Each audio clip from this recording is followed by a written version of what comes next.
Well, good morning, everyone. And thank you, Trevor, Val, and everyone at OCAL for the invitation. It's a real pleasure to be here this morning to share with you some work that I did for the Canadian Standards Association over the last year and a half. And it culminated in the research report, the cover that you see here. This research report and project was undertaken in response to a 2020 report by the Standards Council of Canada on why gender is an important consideration in the standards development process, as well as some recent articles in both the occupational health and safety and mainstream media about the challenges that healthcare workers faced with ill-fitting PPE during the COVID-19 pandemic, and how women in many industries, but particularly in construction, are not protected from workplace hazards because so much of the available PPE has been designed for men. So I'm just going to quickly touch on and give you an overview of today's talk. I'm going to start with some definitions and key concepts. I'm going to briefly make the distinction between sex and gender, and then just touch on some definitions and concepts related to anthropometrics. Then I'm going to move into just a very brief overview of why this is an issue, introduce the project, briefly touch on some of the key findings from the Lit Review and the environmental scan. And I'm really going to focus on what we learned from Canadian women about their experiences with PPE in the workplace. And then finally, I'll just touch on some of the recommendations that emerged from the project. So starting with the distinction between sex and gender. These are terms that are often used interchangeably. Sex encompasses the biological and physiological attributes that distinguish female from male. So, for example, anatomy, genetics, hormones. Gender is more dynamic and encompasses the range of societal factors that shape identities, roles, behaviors, stereotypes, norms, and attitudes, and power relationships. The concept of gender is considered to be subtle, multifaceted, and fluid. Both sex and gender are social determinants of health, and both appear to play important roles in how policies, programs, and practices are implemented and how they're taken up. And with the exception of some initiatives in the European Union and the Gender Responsive Standards Initiative, which is spearheaded by the United Nations Economic Commission for Europe, sex and gender differences are rarely considered in the design and implementation of occupational health and safety legislation, policy systems, and preventive measures, or in the standards development process. So as a result, the health, safety, and well-being of women may be at greater risk than of men. So moving on to just quickly touch on anthropometrics. I know this is an audience that understands this concept quite well, so I'm not going to go into a lot of detail about it, other than to say that anthropometric data are measurements that are systematically collected in a representative sample of the population, uses specialized equipment to capture the static and dynamic variability in humans by sex, age, geographical location, and that could be around the world or within particular countries, occupation, etc.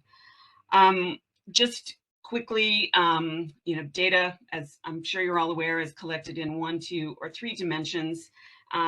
Direct manual measurement is the easiest and least expensive method and utilizes traditional tools like flexible measuring tapes, calipers, that kind of thing, to generate one-dimensional anthropometric data, so linear measurements, circumferences, that kind of thing. Photogrammetric methods use multi-camera systems to simultaneously collect two-dimensional images of the surface of the human body from different angles.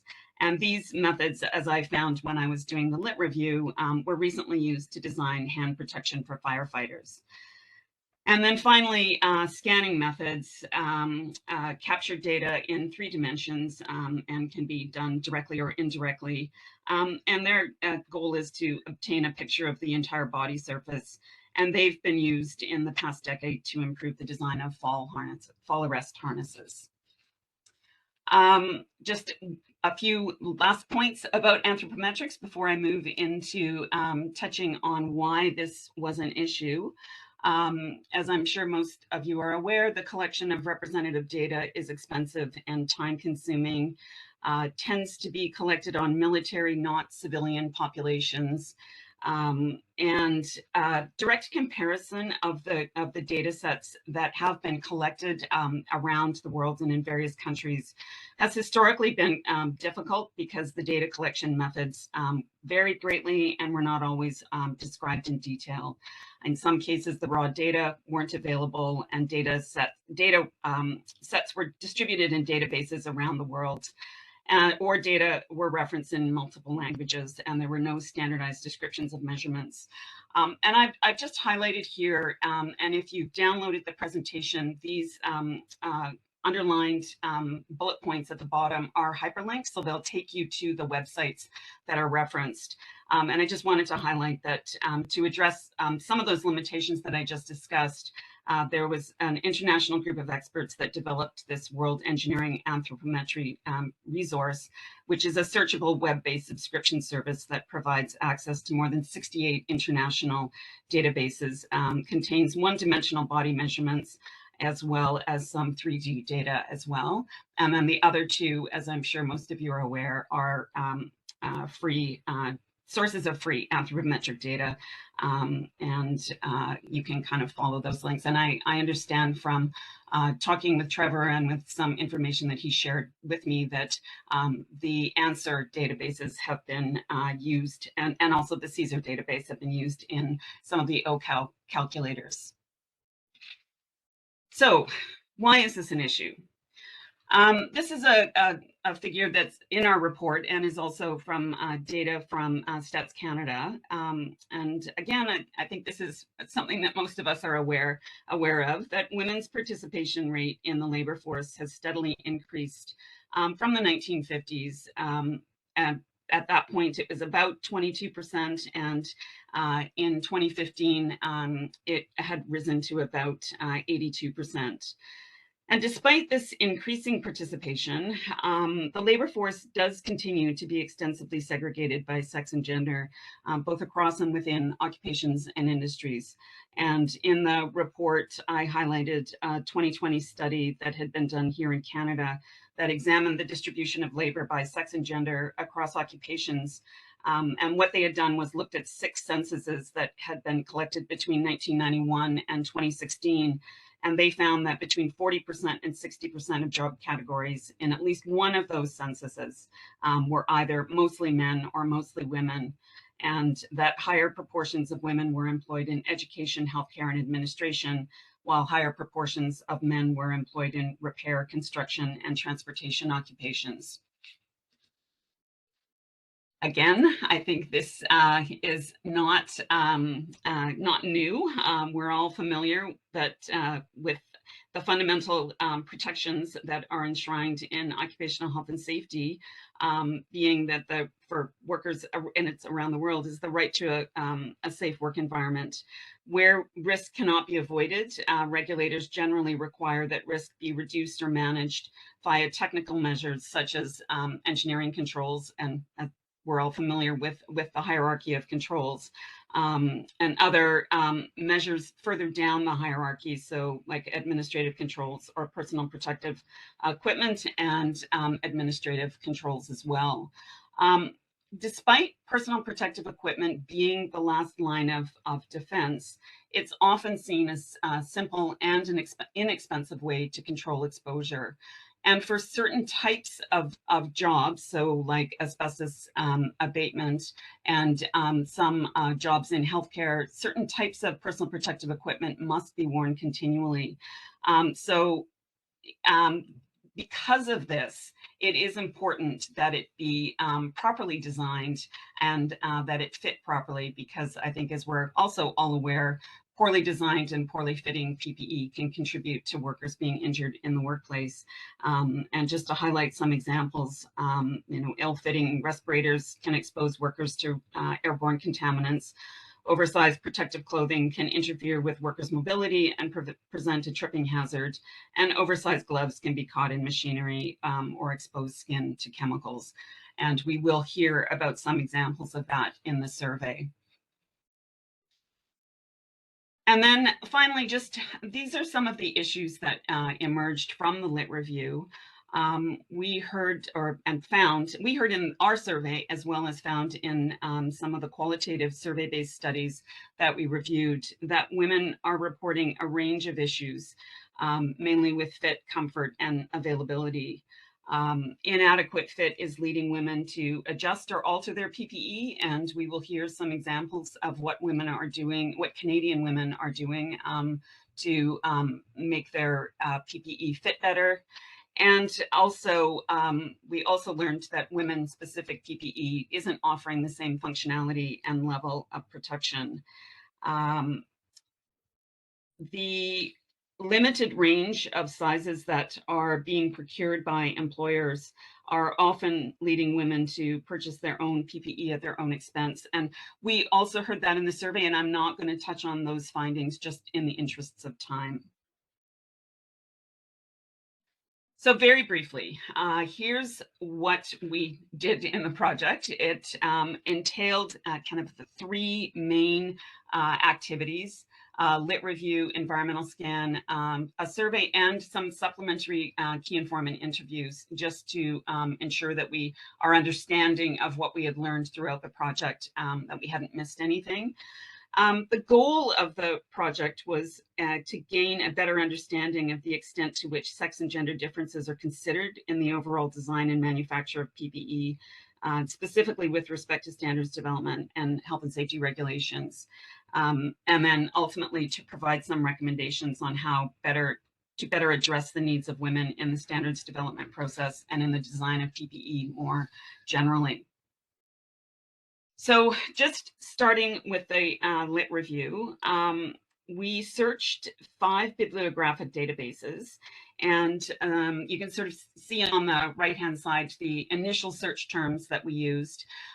Based on those initial search terms, we identified over 1,000 articles, and then applied some additional terms, and then applied some other criteria in terms of what articles we were going to keep or exclude from the search. And in the end, I downloaded 187 articles, did a full text review of 142, and then essentially incorporated the findings of 70 plus articles in the report. What we found, and this is just what I will say here, is that while there were a lot of articles in the literature that addressed anthropometrics and PPE, what we were focusing on were women. So these are the sort of 3 main areas of PPE that emerged where there had been sex and gender differences that had been evaluated. So as you can see, the common design parameters that were identified across those studies were fit and comfort, functional fit, and freedom of movement for protective clothing. What we also learned in the lit review was, and again, this kind of links back to what I was saying when I introduced the concept of anthropometrics. Detailed surveys of civilian populations are rarely performed, and the normative data that's historically been used to size and fit PPE were generated by the military, much of it in the 1950s and 60s. And probably about 10, 20 years ago, based on concerns about the reliance on data that were decades old, as well as questions about the applicability of military data to civilian populations, that led to a burgeoning area of research examining anthropometric differences in occupational groups outside the military. And much of that was undertaken with the purpose of addressing the challenges faced by women and racialized workers with PPE and other aspects of workplace design. And I'm just going to quickly touch on some of what we learned from the review of the literature on protective clothing. So I've noted here that the critical design parameters are functional fit and freedom of movement. Functional fit is determined by 4 key factors: so garment design, garment construction, garment fit, and garment size. And freedom of movement is measured by the degree to which the design of the garment maximizes the worker's range and extent of movement while performing key tasks. and both require consideration of body shape and other anthropometric dimensions. What we found in the lit review was that researchers have found that women experience poor overall fit, reduced mobility, and increased exertion. And in addition to those mobility and exertion issues, there's also evidence that looser protective clothing traps more air than clothing with a proper fit, and that the volume of trapped air has a significant influence on the protective clothing's thermal and vapor resistance. So just to kind of pull together what came out of the lit review, in a nutshell, population-based and occupational studies that have been conducted show that there are anthropometric differences between men and women, and between female workers and the general population, and between female workers in different occupational groups. This is significant for two main reasons. The first is that protective clothing and PPE designed on the basis of men's proportions cannot be simply scaled down linearly to fit women.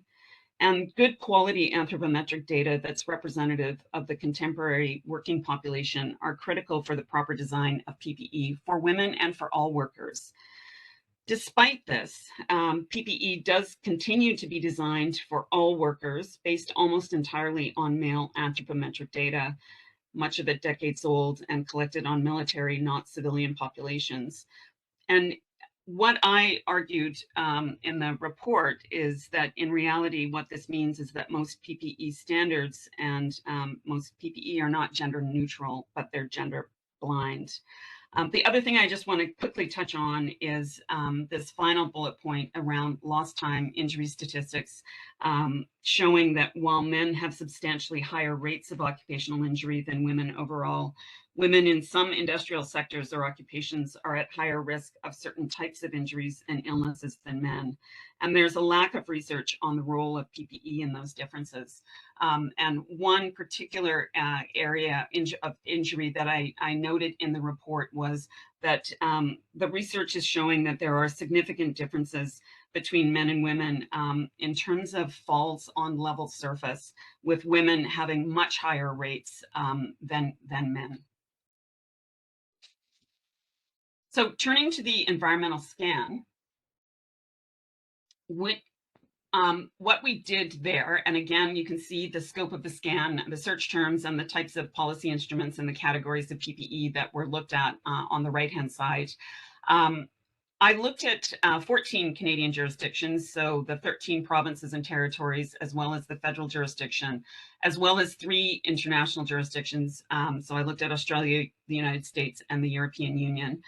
And what we found, and I'm mainly going to focus on the Canadian jurisdictions in the next couple of slides, is that there are some significant differences and inconsistencies in how PPE is regulated under existing regulatory frameworks in Canada. We saw these differences in the general duties that are imposed on the various workplace parties to provide and make available PPE, as well as the PPE specific and some of the occupation specific regulations that identify what type of PPE needs to be worn. So very quickly touching on what we saw in terms of the inconsistencies in the general duties. And so just again, reminding you that I looked at 14 jurisdictions. What you see on the right-hand side is just, I've extracted the intent of the regulation rather than the verbatim language. And then the numbers that are shown in brackets are the number of jurisdictions in Canada that have that requirement in regulation. And the ones that I have highlighted in red are ones that relate to the kinds of issues that we were seeing in the lit review around fit and making sure that it performs the function for which it's designed, that it not create a hazard, and that it be compatible with other types of PPE. And so, as you can see here, there are inconsistencies across the country in terms of how the regulations or the general duties that are the various regulators are imposing on employers, workers, supervisors, as well as the general duties to select, use, and maintain PPE. We also saw the same kinds of inconsistencies across the different types of PPE when we looked at the specific PPE requirements. And the other point that I wanted to make here was when I was looking at Australia and the European Union, there were requirements there that set out explicit requirements for the design and manufacture of PPE that is sold and used, and we don't have that in Canada. So turning to the survey, and I really wanted to kind of focus on this part of the project, because I think there's some really interesting and valuable information that came from that. So just to remind you, the purpose of the survey was to gather information on women's experience and to examine their perceptions of how well the PPE, or they perceived their PPE as meeting their needs. I personally didn't lead this part of the project. CSA contracted with an independent content and media research firm to design and conduct the survey, although there was a team of us that worked together in terms of coming up with the questions that we wanted to ask. The goal was to survey 1,000 women in sectors where workers are required to wear PPE, so construction, healthcare, energy and utilities, mining, forestry, manufacturing. In the end, we received nearly 3,000 usable responses. We extended the survey beyond our original intake time. As I said, the findings of the lit review and the environmental scan informed the development of the questionnaire, and we included some specific questions to allow us to compare the findings with cross-sectional surveys of women in the construction sector in Washington State and New York, and longitudinal surveys of women in multiple sectors in the United Kingdom. Only those who identified as women, so cis female, non-binary, transgender, male to female, transgender female to male, and those who wore PPE at work were eligible to complete the survey. In terms of who responded, we received responses from all across Canada. And as you can see here, the average age was about 41, but they spanned the ages of 18 to 69 and were employed in a wide range of sectors across the country.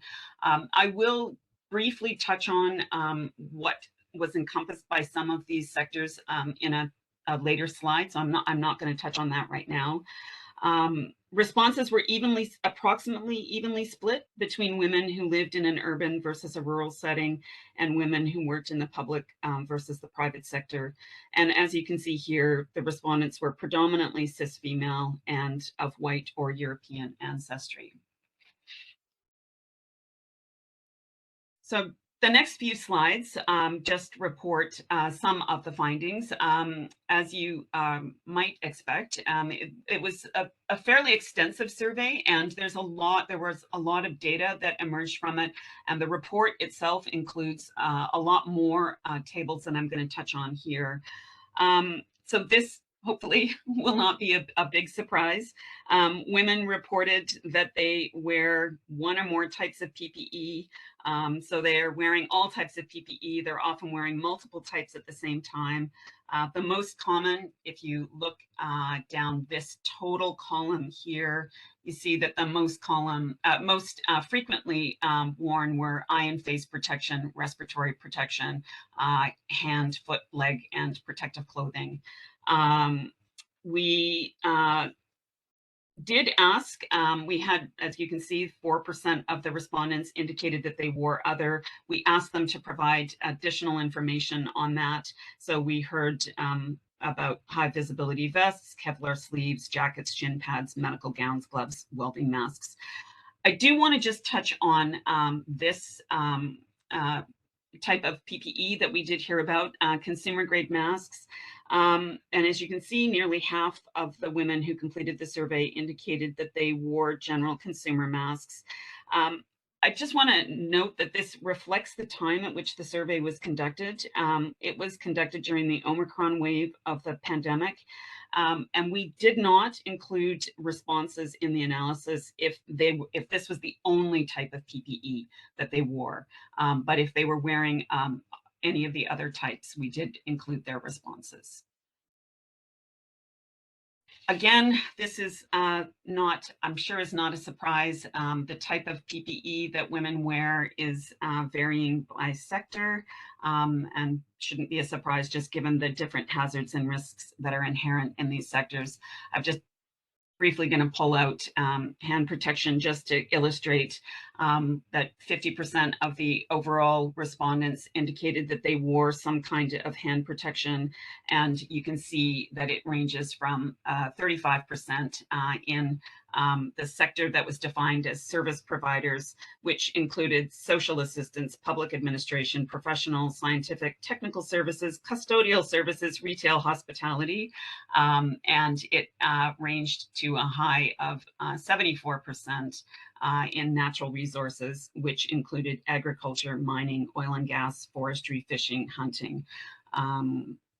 And the other point I just wanted to make, as I said earlier, I would just briefly refer to and clarify what some of these sectors meant. Utilities, what was included there was electric power generation, transmission and distribution, natural gas distribution. And you'll note that there is a category of emergency workers, and that's separate from healthcare. What was grouped in emergency workers was police, firefighting, firefighters, and EMTs. So we asked women whether their usual PPE was designed for men or for women, and overall, only 6% reported that they wore PPE that was specifically designed for women. Approximately half, about 48%, reported that their PPE was unisex, and 35% reported that their PPE was designed for men. So I've got this, I've pulled out the chart here, looking at the proportion, the percentage of women who reported that this is that their PPE was specifically designed for women by the type of PPE, and the next slide highlights by sector. So as you can see here, by type of PPE, it ranges from 4% to 6%. This is where the average of approximately 6% came from. And in terms of the sector, it ranged from a low of no one in who was employed in emergency services said that their PPE was designed for women, to a high of 11% in manufacturing.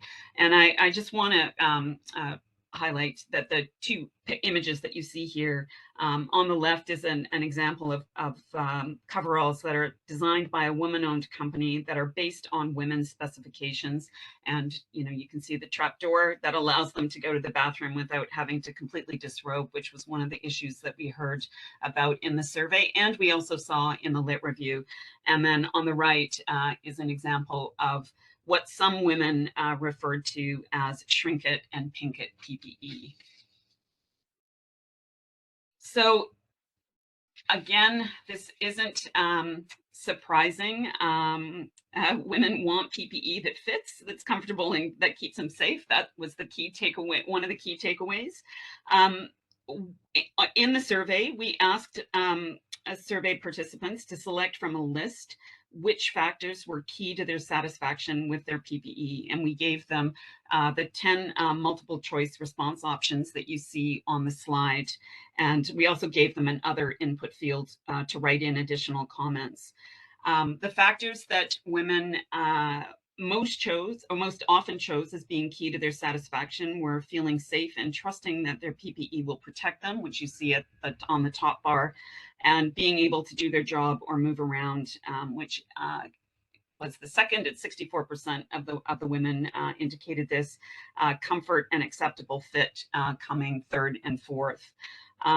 By type of PPE, and these are the overall findings. I'm not, in the interest of time, I'm not going to go into details about the specifics by type of PPE or by sector, but just to quickly touch on some of what we heard.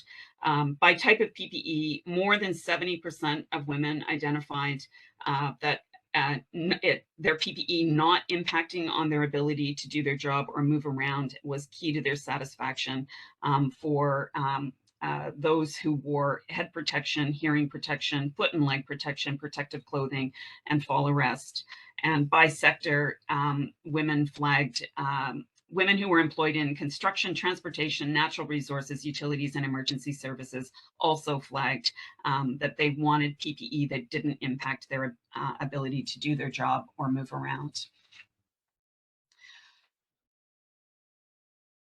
We asked them also to select from a list of any possible issues that they had experienced with their PPE.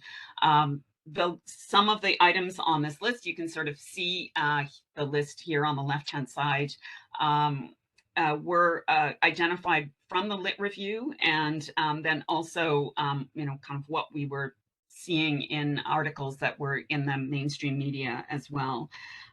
We provided them with 13 multiple choice options, also gave them an other input field to write in additional comments. You know, the key response options, or sort of the ones that emerged from the lit review, were fit, comfort, selection, impact on mobility, impact on capacity to function in the job, and quality. And then there were others that emerged from other sources. And as you can see here, what we did was we rolled everything up and looked at anyone who reported any issue. So 85% of the respondents reported one or more issues with their PPE, with the most often reported issue being that it doesn't fit properly, followed by it's uncomfortable to wear, there's not enough selection, etc.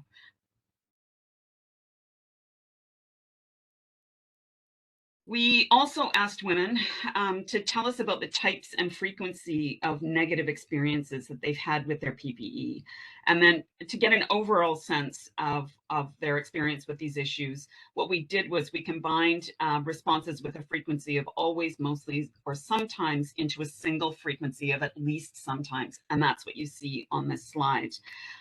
So overall, nearly 68% of women reported using PPE that's the wrong size at least some of the time. And you can also see that nearly 48% here are reporting that they're using a workaround to make the provided PPE fit. Nearly 30, or also nearly 40% felt that their PPE was unreliable. In terms of the types of workarounds, and we're going to hear a little bit more about that when I just report out on some of the modifications that women are making. They talked about using rubber bands, safety pins, duct tape, to secure gloves, shorten sleeves, ensure their pant legs don't drag or create a tripping hazard. They're also shortening fall arrest gear with either of those items. And what we did here was that over 50% of those who are wearing fall arrest and over 40% that are employed in construction, transportation, natural resources, and utilities are reporting using a workaround to make their PPE fit, which is quite alarming. The other point I just want to note here is that nearly 30% of the women report that they're not wearing all the required PPE because of the fit. And we heard that from women, nearly 30% of those who wear respiratory protection to almost 40% of those who wear fall arrest. We also asked about whether they perceived that their PPE has contributed to an injury or an illness. And we heard across all types of PPE and across all sectors that women perceived that they had experienced some kind of injury or illness, either because it was failing to provide the intended protection, that they'd experienced a near miss, an injury or illness indirectly caused by PPE, and that was capturing things like urinary tract infections, because women who are having to wear coveralls without the trapdoor are having to completely disrobe to use the washroom, and so they're reluctant to drink water or use the washroom while they're at work. And then we also heard women are reporting injuries and discomfort caused by incompatible PPE. And I just highlighted, pulled out some of the comments that we heard. For some of these questions, we had over 2,000 comments, and I've just kind of mined some of the ones that are kind of relevant to the topic today. So you can see here, there's a woman in construction in Ontario reporting that, you know, problems that she experienced with safety boots, tripping, earmuffs mounting to hard hat, not coming in close enough to her head, being heavy, making her head and shoulders ache, and leaving her unbalanced. Another woman also in Ontario, but in emergency services, reporting severe back pain due to ill-fitting self-contained breathing apparatus. And then someone in utilities and natural resources, and this, they didn't specify the province, reporting issues related to limited range of motion and gloves failing and safety glasses that are unusable due to chafing and fogging. So I've alluded to this already, that women are making temporary or permanent modifications or alterations to their PPE. We saw this in the lit review, and we also saw this across all types of PPE and then across all sectors as well. Examples of the types of temporary modifications that included things like taping gloves or boots, which I've already talked about, permanent alterations, including cutting sleeves that are too long and sewing. And across all of the respondents, more than half indicated that they had made some kind of temporary or permanent alteration, or a combination of both. And what I've done here is I've rolled up anyone who reported temporary, permanent, or combination into any, and then so that we can compare it to those that made no modification. Looking at it by type of PPE, what you can see here, looking at the blue bar, is that it ranged from 51% for respiratory protection up to 75% for fall protection of women who are making some kind of modification to their PPE. Looking at it by sector, again, looking at the blue bars, you see between 46% in manufacturing up to 68% in construction are reporting that they're modifying or altering. We heard that more than 25% of women in construction, transportation, natural resources, and utilities are making temporary modifications to their PPE, and approximately 1 in 5 in construction, transportation, emergency services are making permanent alterations to their PPE. So I just want to highlight some of the examples. We heard about women who are taping their fall arrests. They are tie wrapping them, trying to shorten the length of their PPE.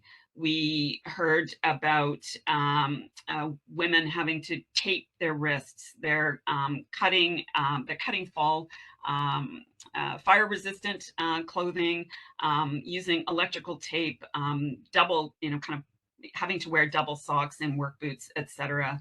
One of the more concerning, I mean, it was all quite concerning, but one of the more concerning findings was women modifying fall arrest harnesses that are designed for their male counterparts to avoid creating pressure points on their torso.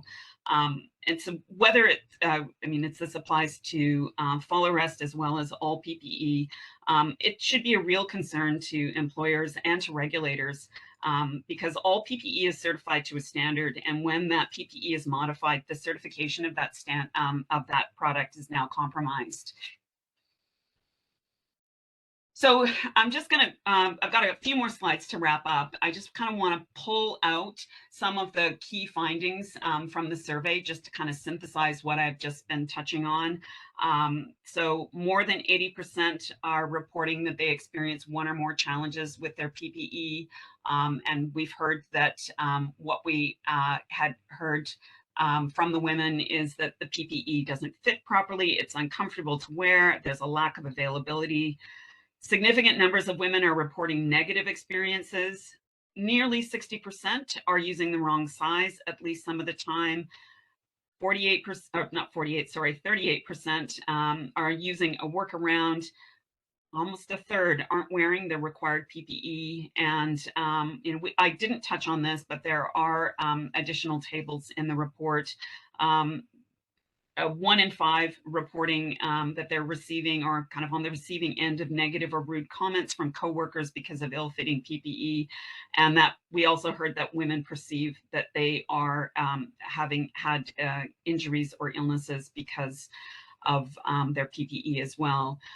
I didn't have time to touch on some of the findings about what women or how much women are paying either monthly and or kind of a single expense, but they are paying out of pocket to source their own PPE. And this was an issue for them. That many of them raised it as an equity issue. Their male counterparts, they're not having to pay out of pocket, but they are to ensure their own safety. And then finally, that women are modifying or altering their PPE. So just to pull together a summary of what we heard from the entire project, the research shows that there are anthropometric differences between the men and women in the general population, between male and female workers, and between female workers in certain occupational groups. And the key takeaway is that women are not merely smaller scaled down men. We also identified that there is a lack of Canadian-specific anthropometric data, that this is a critical gap. We're not unique. This is, it's the same in many other countries as well. Also highlighted the gaps and inconsistencies in the current PPE regulations. I would suggest that that highlights that there is a need for better harmonization, better training of the inspectorate as well, to recognize, particularly where you've got issues where women are making modifications to their PPE and perhaps putting themselves at greater risk.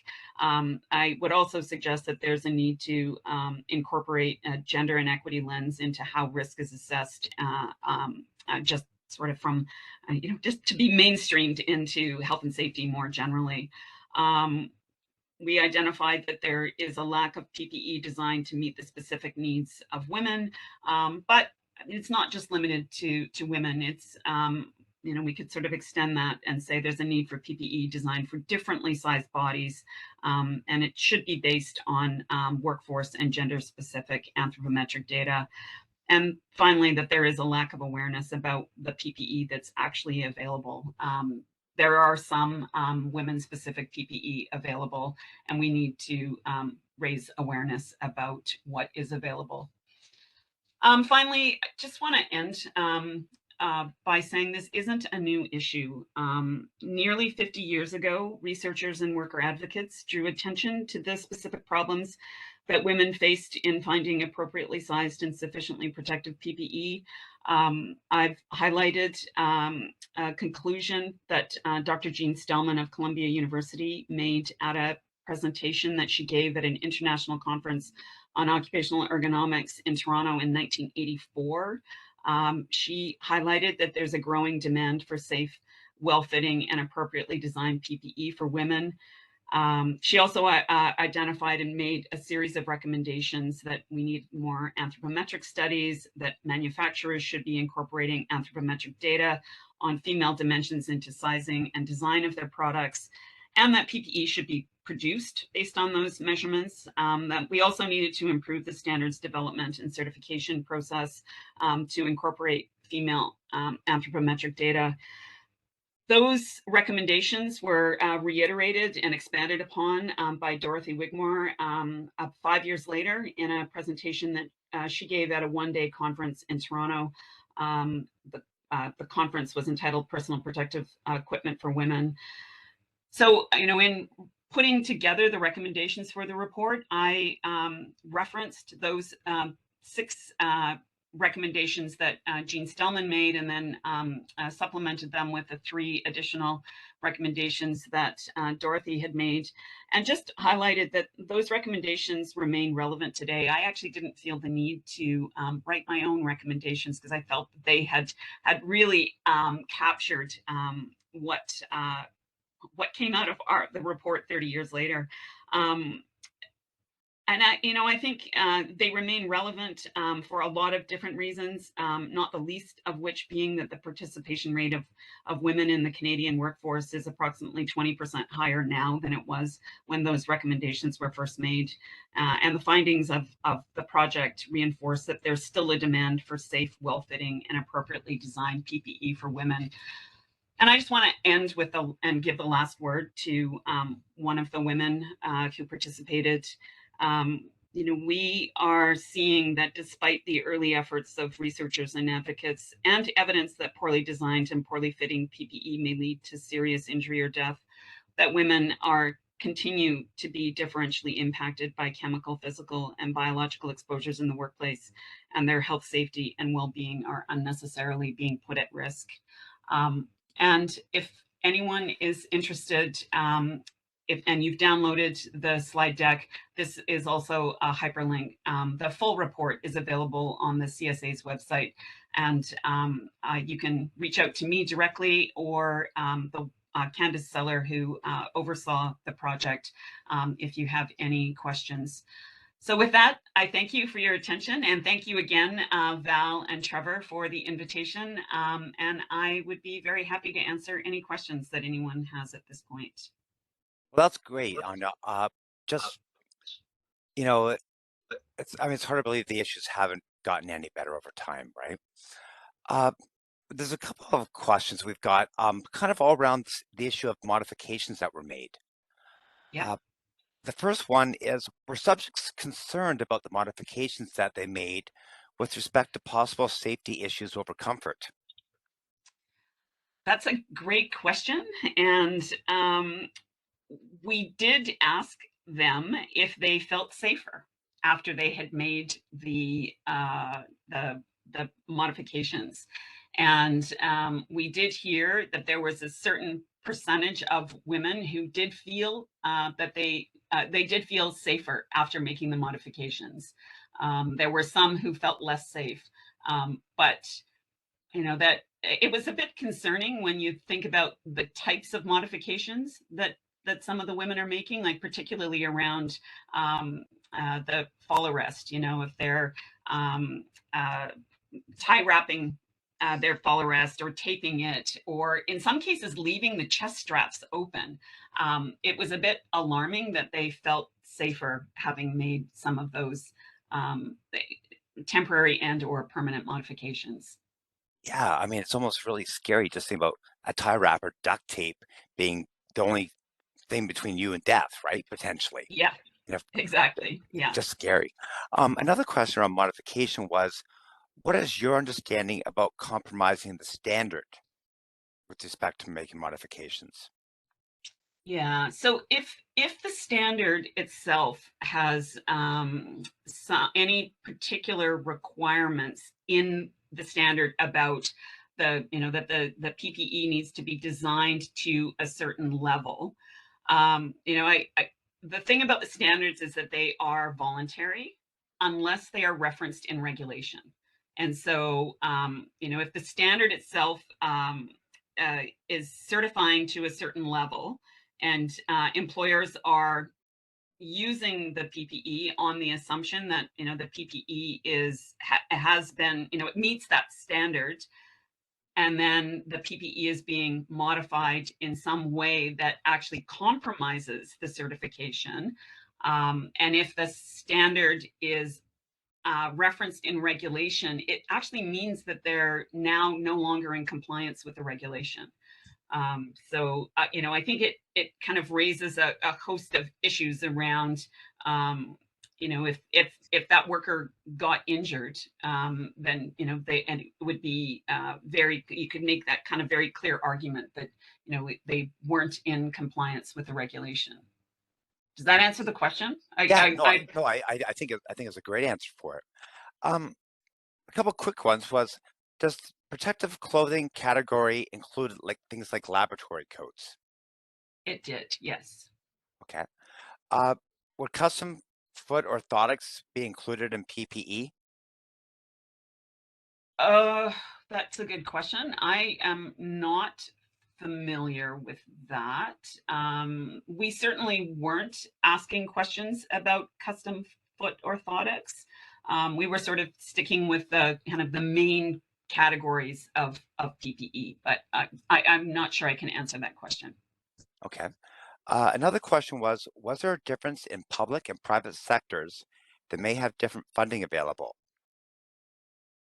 Oh, that's a great question, and I can dig into the data. I can't speak to that off the top of my head.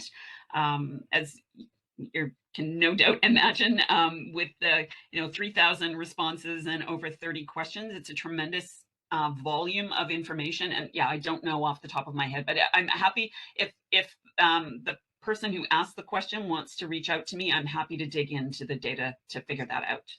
Okay. Um, Two questions that sort of mirror each other. One was what's next, but another question that was posted was, would this be going towards a standards committee? Like, what's going to like? Is there implications, or where could this go forward to try and get changes made? Yeah, yeah. So the CSA is continuing to work on this issue. One part of the project that did not form part of the report was I was asked to look at all of the PPE standards, to look at whether they were gender inclusive and whether there was sort of whether potential for gender bias, and then to give feedback to CSA on how to kind of approach that in the context of all of their suite of PPE standards. And I understand that there is some work being done on that. I mean, they are participating in this kind of broader international initiative around and that movement towards the creation of gender responsive standards.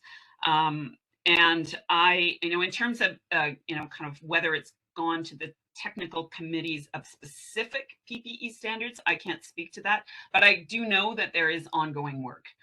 This isn't something that's just a report that's now been generated and is now sitting on a shelf. There definitely is an appetite with CSA and also with the Standards Council of Canada to do more work on gender responsive standards. And actually, I'll also just mention that there was a workshop in November that was led by NIOSH. There's a work that's happening in the United States as well, being led by NIOSH around equity and PPE, sort of moving forward on kind of that equity responsive PPE as well.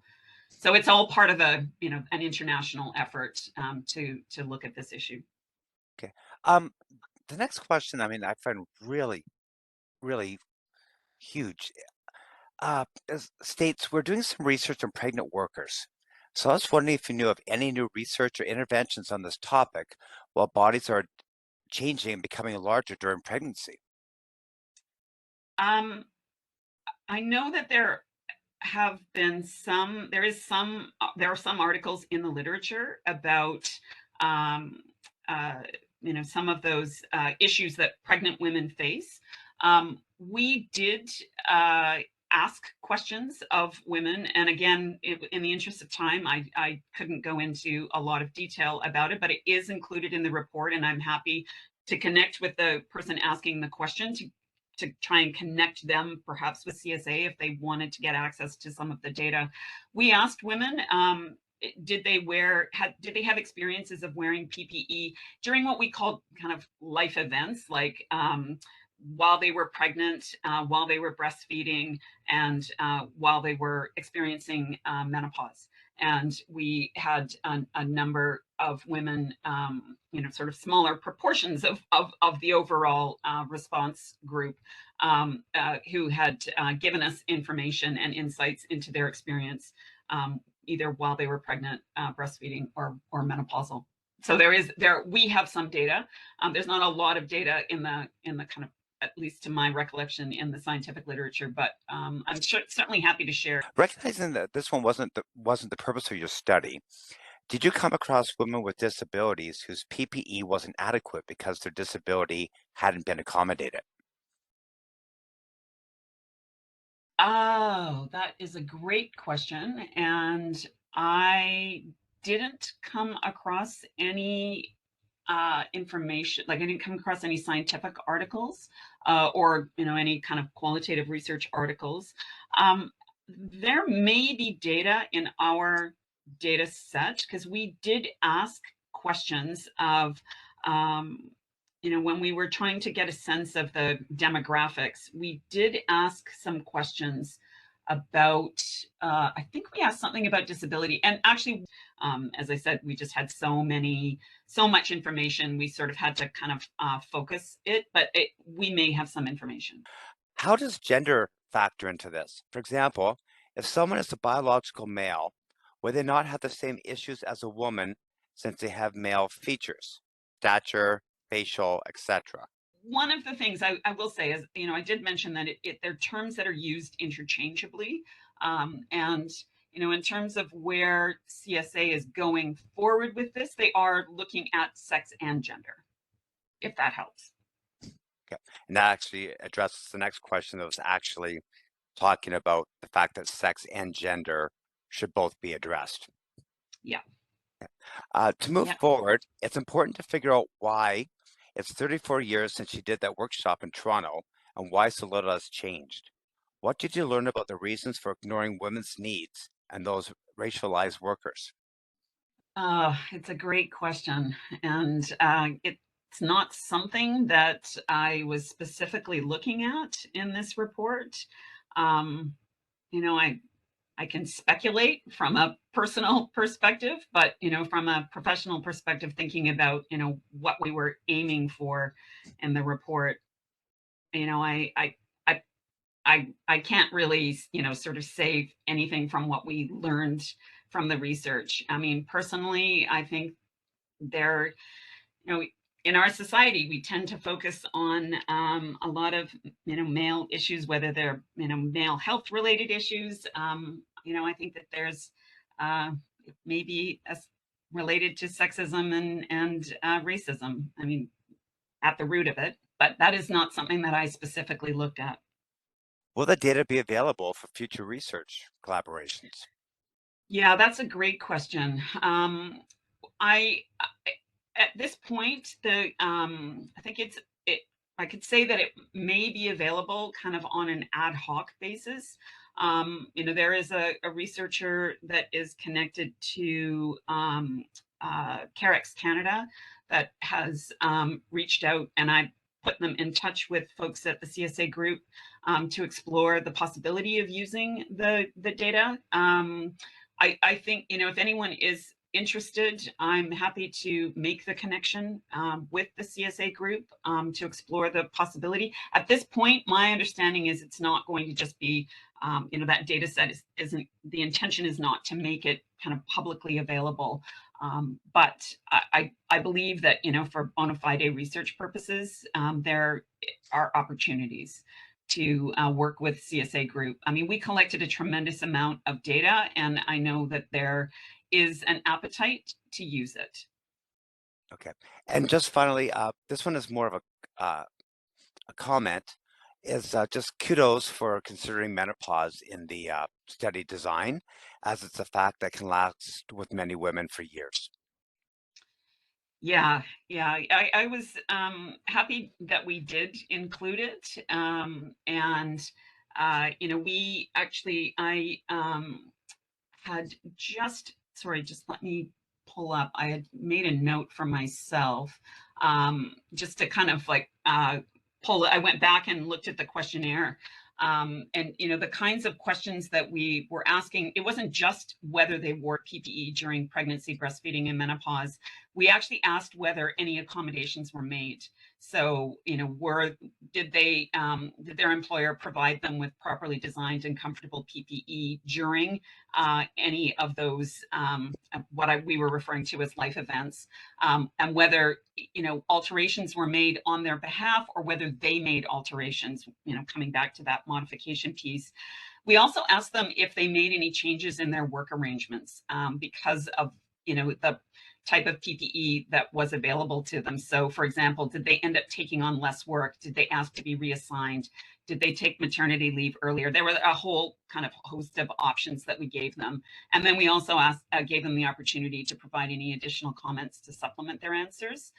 We provided a high-level summary in the report, but there are other, there's more data there. And we kind of cut it by, the overall responses as well as by type of PPE and by sector in the report. But that data can be sliced and diced in a number of different ways to explore that question. Okay, perfect. So with that, that was the final question. Okay, well, Anya, thank you so much. And with My time, pleasure. Thank you.